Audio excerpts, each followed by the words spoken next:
सच्या सुंदर शुभेच्छा। रामकृष्ण हरी। सगळ्यांना ह्या फुलाप्रमाणे सुंदर होणारा दिवस खूप आनंदाचा जावो। आणि ह्या सगळ्या मिरच्या मी तुम्हाला शेतातला व्ह्यू मी आज दाखवणार आहे। ही आहे ढोबळी मिरची। आता ढोबळी म्हणा, फक्त लांब तळण्याची म्हणा, तुमचे वेगवेगळे नावं, पण मी तर ढोबळी मिरचीच म्हणते।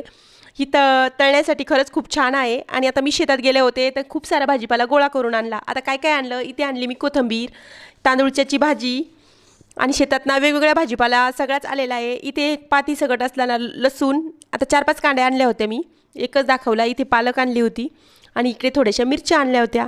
तर चला मी पटपट स्वयंपाक करून घेते। आता माहेरी आहे, आईना वडिलांना सगळ्यांना खूप सारे कामं आहे, ते माझी मुलं सांभाळतात थोडा वेळ। तर मी म्हणते मी तुमच्यासाठी आज हे बनवते ते बनवते, आणि प्रत्येक वेळेस मी माहेरी आल्यानंतर माझं असं चालू असतं, प्रत्येक गोष्ट बनवून खाऊ घालायला मला खरंच खूप आवडतं। आता माझी चिवताई मी स्वयंपाक करते तोवर ती इकडे भाजीपाला घेते। आता तिला भाजीपाला म्हणजे काय, तिचं गवत गवत खेळते, फक्त म्हणते मी भाजी घेते। आणि आई इकडे बाळाला सांभाळते। ईशान आजकाल खूप खोडकर झाला आहे, तुम्हाला माहिती आहे, तो स्वयंपाक पण करू देत नाही, म्हणून आईला इकडे त्याला शेतात फेरफटका मारायला लावला। आणि त्यालाही खरंच खूप आवडतं इकडे तिकडे फिरायला। आणि माझं इकडे चाललं होतं कुळथाचे शेंगुळे बनवायचे। आता तुम्ही म्हणाल कशाला ग बनवती सविता, खूप उष्णता वाढली आणि आता तू शेंगुळे बनवते, आता काही हिवाळा आहे का,